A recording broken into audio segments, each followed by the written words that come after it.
chocolate mud cake bites, and it's very easy.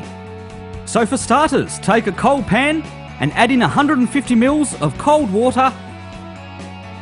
Add to this 100 grams of dark cooking chocolate and 80 grams of unsalted butter. Now I'm going to melt this together over a very low heat. Take your time, there's no rush, you don't want to burn that chocolate. And if you're worried about mixing water with chocolate, don't worry about it, it works great in this recipe with these quantities.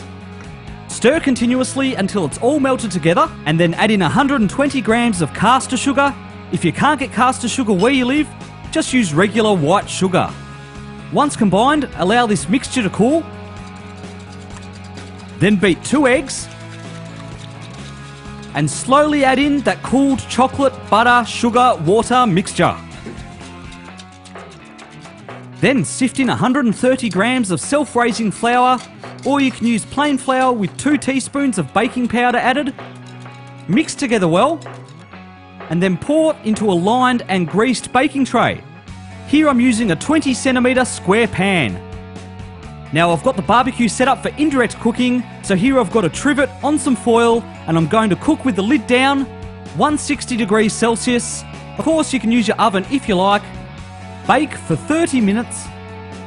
Now take care not to overcook this cake. You're better off having it slightly undercooked than overcooked. And once it's done, there's a few steps here. I'm going to allow it to cool for about 20 minutes. Then I'm going to gently remove it from the pan, allow it to cool completely, and then into the fridge for an hour, and it will make it easier to cut. So here I've got my beautiful cooled mud cake. Now the colour will vary depending on the cocoa content of your chocolate. Here I'm not using a particularly strong dark chocolate. And then I'm going to cut it into quarters.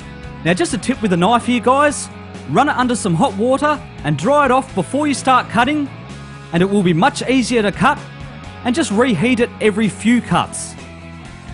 And now I'm going to cut the quarters into 9 even-sized pieces.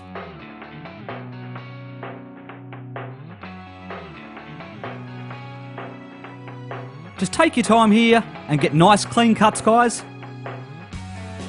And now for the final step, I've got 200 grams of dark cooking chocolate, which I've melted on a low heat, and just dip those beautiful chocolate mud cake bites about a third of the way in, and then place them onto a separate plate to cool. Repeat this for all of your mud cake bites, although it is expected that some of them will go missing during this process. Now if you like, you can put this into the fridge to set, or you can just leave it out in a cool place for a couple of hours, and you are done guys. Have a great and romantic Valentine's Day. I hope you enjoyed this recipe. It's sure to score you some brownie points.